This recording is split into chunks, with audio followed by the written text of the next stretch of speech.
person abusing another. And you specifically pointed out 10%. $200 bill, $20 tip. That is somebody abusing another person. And I just I'm thinking about that. That's all. I don't mean to pick on you. I'm just pointing it. Oh, no, you're good. Yeah, the person abusing the other person right now is the one who sets the law to where that tips are taxed and all this other shit where they don't get to keep that money. And I think that's bullshit. If they get a tip, they should keep it. Yeah, but that's been in existence for 200 years, no? What, tax tips? Yeah. I don't know. No. Oh, okay. Well, I do. A tip Okay. is considered income, and a tip is considered taxable. Now, whether or not it's reported, whether or not someone picks it up, puts it in their pocket, and don't tell anybody, that's a whole other issue. But a tip is income. Okay, but the income tax is not 200 years old. Excuse me? Pardon me? The income tax is not 200 years old. You know what? I stand corrected. You're right. It's 100 years old. I will say that does make a slight difference. Adding another 100 years, 200 years is a big distance. That's why I admitted I was wrong and corrected my mistake as soon as it was pointed out. So, I like that. I was a waiter in New York in my 20s, and there you can make incredible tips, but it's also you have so many tourists from Europe and Asia. The ones in Asia are fine. They do like 15%, whatever. They're begrudging about it, but they know they have to. The ones from Europe will go to expensive restaurants in New York, and they pretend like they don't know how the American tipping system works, especially the French. And then they'll sort of act, if it's, even reference to them in any way, they'll act sort of offended and high and mighty about it. What? We have to, we pay your workers? Or, and so that's just a gripe. That's because in Europe, they don't tip like we do. But they know that when they come here, it's different. And so, anyway, I think the more interesting question is, when is the tip, even though it's technically always optional, when is it essentially mandatory? For instance, if you dine at a restaurant in the United States, it's essentially mandatory. And when is it truly optional? I would say, if you get served something at a counter, like a cup of coffee to go, I would say it's truly optional if you decide to leave a tip or not. And I would say it's always optional, 100%. I disagree. I think that if you go to an establishment that requires more than just like go to the counter, if it requires people actually serving you at the table, that you need to, I think that's required. That's just the unspoken required, because they're doing more than just, here's your food back. And that is also a thing where it's because it's so unspoken. It's also, you do know that it's also unspoken that if you come here again and you're not a good tipper or something, we're not going to give you very good service. And I was just going to ask, if you go to a place for the first time and your service is shitty, have you ever even once not tipped at all? In an extraordinary circumstance, yeah. I've never not tipped at all, just because I appreciate the fact that tipped hourly employees are paid less than minimum wage, and so I am generally a very generous tipper. But if I've had an extraordinarily bad service and it relates to the service provided by the person who is serving me. Like, for example, if I go into a restaurant and it takes forever to get the food and there's something wrong with the food, I'm not penalizing my server for that. But if I go into a restaurant and I have a server that's very short and unattentive and drinks it empty for a long time, those are the times when I'll provide like the minimum 15%. But generally, I will tip a lot more than that, just because, I appreciate our tipped workers. What do you think? That the disrespectful ones would still pick up that $1 bill? what do you think about the restaurants or whatnot that add to the bill an 18% tip automatically? I think I think that's conditional. I think it could be expected. Sorry, Sharon. No, go ahead. Go ahead.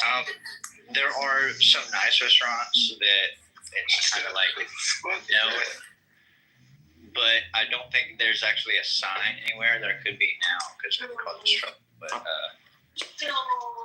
don't know.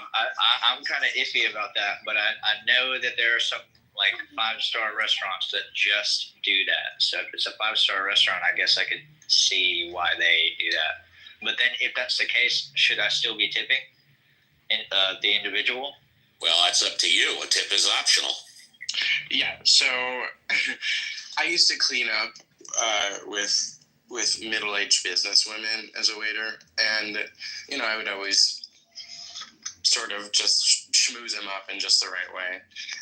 And I remember I worked at this restaurant where the policy was a party of 6 gets auto gratuity, and so it may have been 18%, and they got the bill, and then they looked at me and they're like, "Oh, we put 18% automatically on the bill. It's too bad because we tipped 25%." And I was like, they were sort of teasing me, but they did end up giving me money on top. But if you seriously have a problem with the service, you can always ask the restaurant to remove the auto gratuity. That is at your discretion technically. So you're okay with a 0 tip if the service is bad? Would I have to ask the only time I remember giving a $0 tip was when I had a server that was literally high on heroin and nodding out. All right.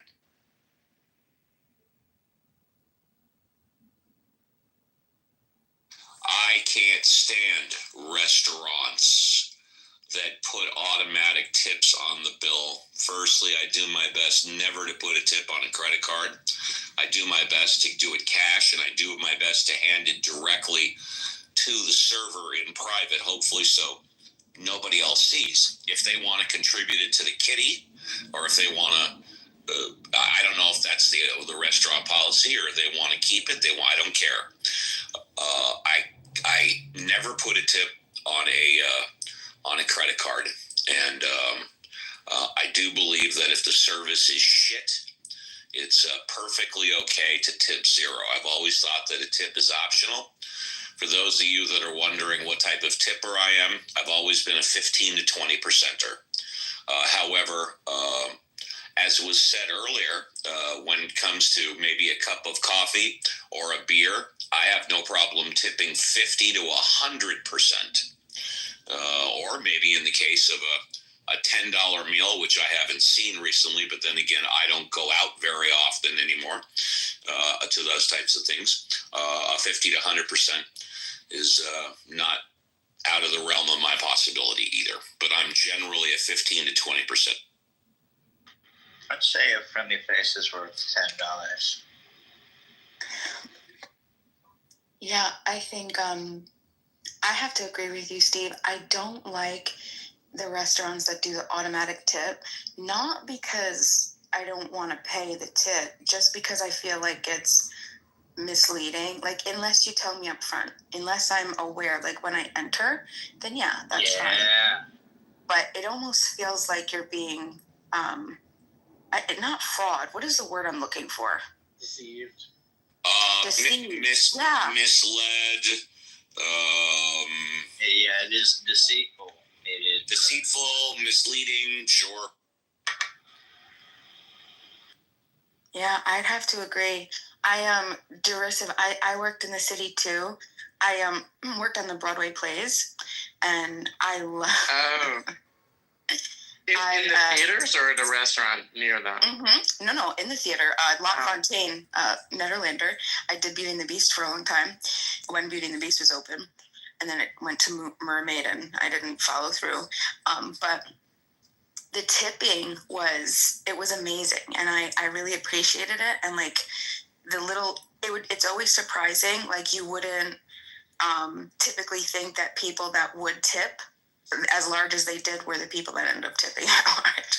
That was always nice and humbling, and I always appreciated that. Do you remember as soon as you said I worked in Broadway and I was thinking a restaurant, do you remember that diner that was super kitschy where every 20 minutes all the servers would stop what they were doing and jump on the tables and sing Broadway show tunes? Oh my gosh. I remember that. That was crazy. They still do that, don't they? I'm sure it's like an institution, and and the funny thing is, like, they're all really good because they are all actually aspiring Broadway actors. They do that at a couple of places in Vegas. And back when I was your guys' age, we used to have a really cool steak and seafood restaurant out here in Los Angeles called Poppy Star. And it was casual dining. The food was better than average, but all of the waiters and waitresses were like studying to be actors and singers, and they all could play instruments and sing like there was no tomorrow. And every half hour, every hour, somebody would sing or something. And in fact, where is it? I forgot what the hell it's called. Right outside of Universal Studios in Studio City, there's this Italian restaurant. It's been there for 50 years. Michelli's. Did you say Michelli's, or what's it called? Yes, it's Michelli's Pizza. It started in Hollywood. Thank you. They have a restaurant They have a piano in the middle of the restaurant, and I don't know what the timing is or whenever they feel like it, but either someone will get on there and play or someone will sing or whatever, and they're still doing that today. Michelli's. Thank you. And good shit to the person who spoke up with the location. That was crazy. Oh, you're welcome. Good morning. Hi, Steve. It's Sue. Hi, Sue. Good morning. I wanted to just chime into the room on the tipping. Steve and I are neighbors. We live in the same neighborhood. And I owe Sue another dinner. Oh, I'll take it. Okay. And Steve, I don't know if you've noticed it, but I've noticed it. We have an incredible turnaround of restaurants out here. And I have friends that are that do a lot of food tastings. That's their business. And when I go as an invited guest, which I'm very fortunate to do, I go in with my own hat on and I look at the bill that we never get. And there is more of a service charge being added today than there ever was. And in LA, we are now paying $20 an hour for these servers. So we're paying $20 an hour plus the 18% service fee. So when we go to put that tip on our bill, I don't know about Steve, but I can speak for myself. I think twice about that. And I look at the front of the house, I look at the back of the house, I look at the kitchen, and especially with the way things have gone and the sign of our times, I would much rather give that person my dollars than give the establishment my dollars.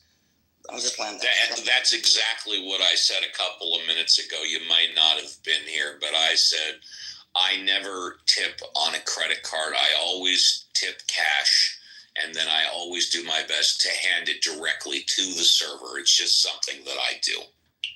And I'm a standard 15 to 20% tipper. It doesn't mean I won't tip more, but it also doesn't mean I won't tip less. And I have been known, I said earlier, to tip zero when the service is just crappy. And I know a lot of people don't. Sue, hi, pleased to meet you. I don't think we have. Do you notice, since they significantly increased the wages of those servers, that the restaurants have less staffing levels? No. It's not that they've had less staffing levels. They've had less service, period. The service is not better. The quality of the service is not better. The quality out of the kitchen is not better. But at the same time, we've got a lot of issues going on in LA. So on top of all of the wage increases, I'll give you another issue that happened. So driving through LA in April, May, wanting to go to a very high-end Italian restaurant, they had just been raided by ICE and the entire strip mall was gone, all the restaurants. So we're dealing with that too. So put them all together and you're going to start to see a trickle-down effect between costs going up, service going down, rise in prices, and I'm with Steve. I only tip in cash.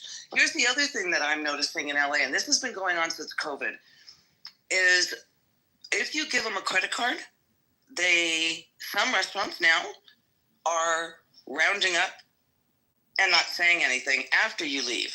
I am not one that checks my credit card bill, but I have a dear friend that does.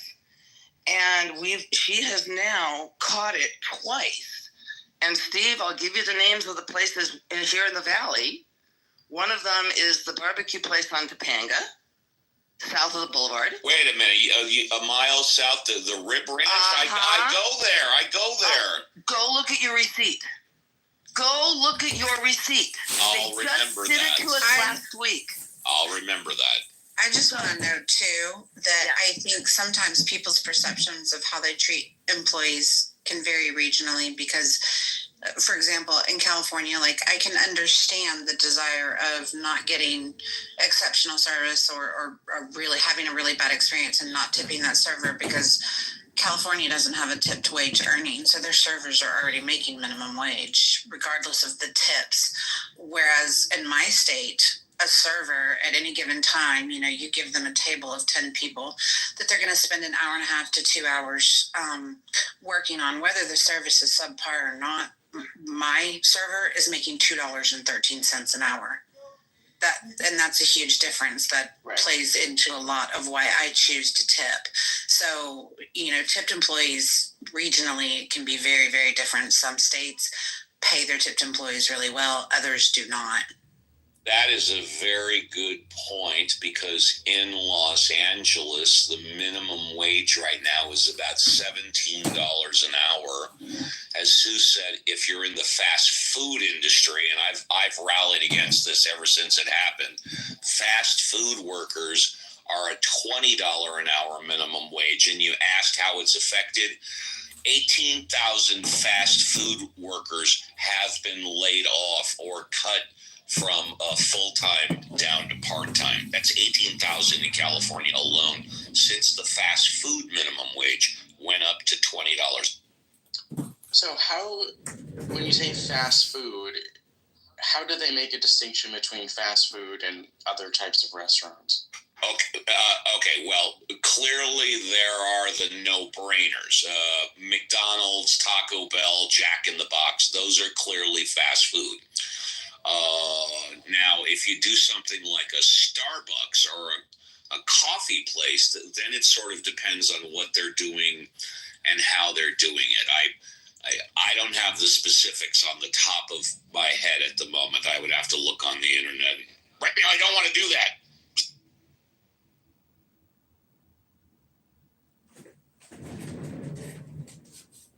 Yeah, okay. Yeah, it'd be interesting for me to understand the details of though. But I can tell you this, as I said, I have always rallied since it started, and it started at the pandemic. I don't think it existed prior to the pandemic, where you would have a different minimum wage in California for the type of work that you do. And in fact, they just bumped, in anticipation of the Olympics coming to Los Angeles in 3.5 years, they just bumped up the hotel service workers to up to $30 an hour. Whoa. Also, medical. If you work at a medical facility, $25 an hour. And by the way, that's not just like the nurse or whatever. That could be the janitor or the receptionist. $25 an hour if you're working at a medical facility.